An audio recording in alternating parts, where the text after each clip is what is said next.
Today on The Young and the Restless, Lucy gets the heartbreaking news about Heather, Nick supports Phyllis, and Billy and Victoria prepare the kids for war.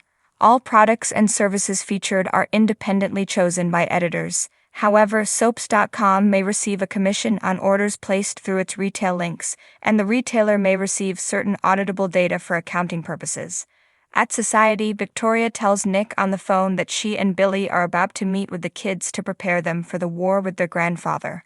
She's all for her mom taking the reins at Chancellor, but she dreads the fallout.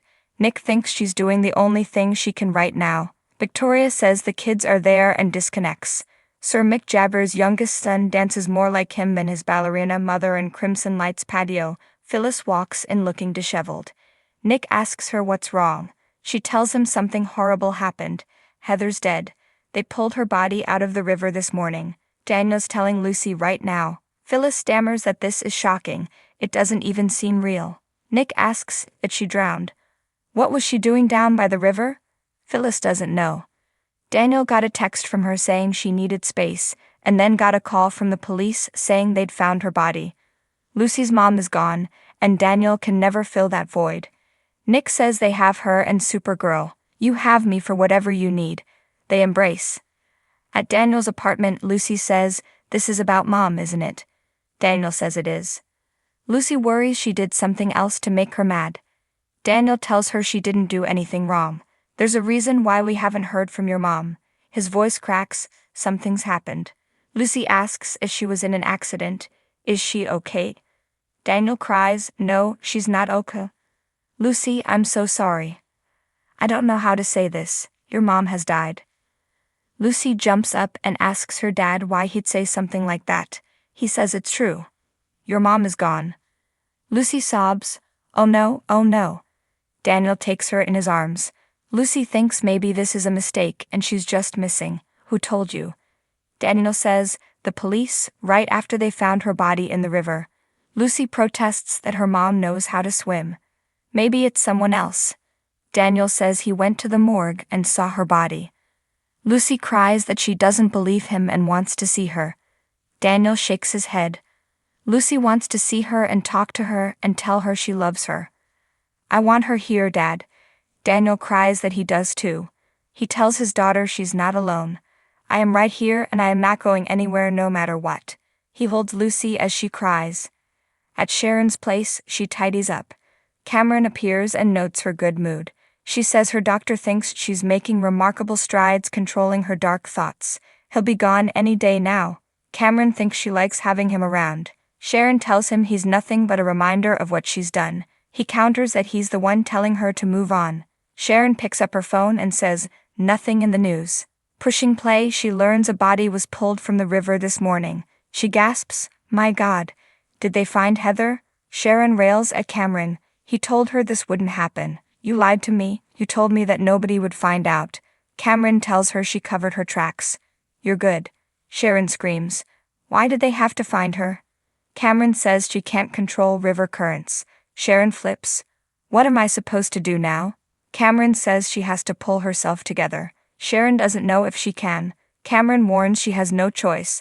Orange really isn't her color. Sharon rants to herself that they'll be coming for her once the investigation starts. Cameron says they think she drowned accidentally. The text she sent Daniel was perfect. He muses that there might be a way to turn this in her favor, so she can finally get the closure she needs. Sharon hollers, I have already caused enough pain. Cameron thinks that if she follows their plan, the nightmare will end, and Daniel will get what he deserves. You know I'm right, Sharon. This is the only option that you have. In the jazz club, Victor meets with Lily, who wants to have a check-in about Chancellor. Victor likes the idea that she refuses to acknowledge Billy's name change. Lily says his name will soon be off the marquee and everything and everyone will be back in their place. Victor tells her that her tip about Odyssey 7 paid off. Lily thinks they should make their move now. We have to kick Billy out and put me back in control. Victor doesn't have enough ammunition to kick Billy out right now. They must be patient. The fact that he's aware that outside forces will make him dig in, they'll have to be patient. It ain't gonna be easy. Lily learns that Victoria let Billy know that Newman was willing to buy him out. She deduces that he now knows an attack is coming. Victor wants to hold off.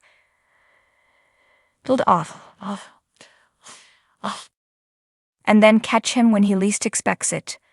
Lily worries they'd been giving him time to do more damage. The solution may be to plant a spy. At society, Billy tells the kids that he has to focus on work and doesn't have time for a relationship. Katie and Johnny are bummed about his split with Chelsea. Billy won't be sad if they're staying there to go to school. Victoria goes on about how great it is and how happy she is that Katie got close to Claire. Katie and Johnny confirm they want to go to Walnut Grove. They toast. Billy tells them if they're staying in town, there's things they'll be exposed to. Victoria and Billy preview that Chancellor and Newman Enterprises are fierce competitors. Billy says their grandfather may try to spoil his success, but he has no intention of letting him win. Katie doesn't get it. Her grandfather is so sweet. Why would he want to fight with her dad? Billy says that years ago Victor sold Chancellor to Jill, but now he wants it back. It's not for sale. Victoria thinks her father is well within his rights to want it back. They debate. Johnny asks why Victor needs another company. Billy thinks that's a good question. How much does one man really need? In Daniel's apartment, Lucy cries that she keeps remembering the last conversation she and her mom had. She worries about her recent behavior and asks, "How could I have been so hateful?" Daniel says Heather knew how much she loves her. They both did. Lucy sobs that she never hung up the phone without saying, "I love you," and she can't remember the last time she said it back. She asks if he's told Paul yet. Daniel hasn't been able to. Lucy says Heather wanted so badly to go back to Portugal. She didn't get to see her dad again because of her. Daniel assures her she's not to blame. Daniel wonders, how are you supposed to tell a man that his daughter's gone? At Crimson Lights, Phyllis tells Nick she can't imagine what Daniel's going through right now, or how he's going to tell Lucy. Nick says it will be hellish, but being there for her family is what she does best. She needs to reassure Daniel and Lucy that they aren't alone. Phyllis tells him, "You're so good at this." They hold hands across the table as Sharon walks in and sees. Nick tells Phyllis he's sure that when she gets around Daniel and Lucy, she'll know what to do. She gets a text from Daniel saying Lucy took the news hard. Nick hugs her and she leaves. Inside, Cameron tells Sharon, who's watching Nick and Phyllis goodbye, that she'd better set things straight before it's too late. Those two have a habit of falling in bed together at the first sign of a crisis. Sharon says, "No, I can't do it." "I won't," Cameron smirks. Is she all right with Daniel walking around free while Phyllis uses Heather's death as an excuse to get with Nick? Sharon snaps, "I can't do it." "I won't." Suddenly, Nick appears and asks, "Sharon, are you all right?" At Daniel's place, he tells Paul over the phone that Heather died. He tearfully says they don't know too many details, but her body was found in the river. He doesn't know what she was doing down there. Lucy is not good. I don't know how either one of us is going to go on without her. He asks Paul to come out there. "Keep me posted." "Paul, I'm so sorry. I'm so sorry." After hanging up, Daniel punches the desk and screams before breaking down in more tears. Phyllis arrives and Daniel marvels that just a few days ago, they were laughing about peanut butter sandwiches, and today he's identifying Heather's body at the morgue. He says Lucy's in the bedroom and is inconsolable. She and Heather were inseparable.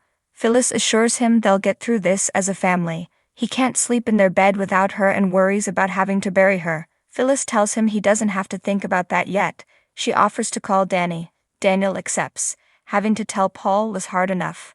Lucy appears and runs crying into Phyllis' arms. At Crimson Lights, Nick tells Sharon he just got awful news. Heather Stevens is dead. They just pulled her body from the river this morning. Sharon says that's awful and asks what she was doing down by the river. Nick doesn't know. He ruminates about Daniel being in shock and Lucy being devastated. A lot of hits for one person to take. Sharon says, "Yes it is, and it's all my fault." Nick frowns. "Why is this your fault?" Cameron eyeballs Sharon, who says that maybe she was still upset with her, and that made her distracted and she slipped and fell. Nick can't understand her taking responsibility for her death. Seriously. Sharon says he's right, it was just a tragic accident. Here she is making it about herself when two people have lost their loved one and have no idea how to go on without her. In the jazz lounge, Victor tells Lily he likes the idea of a plant inside Chancellor. "Who do you have in mind?" Lily isn't sure, but lets Victor know that Phyllis is the new COO. Victor.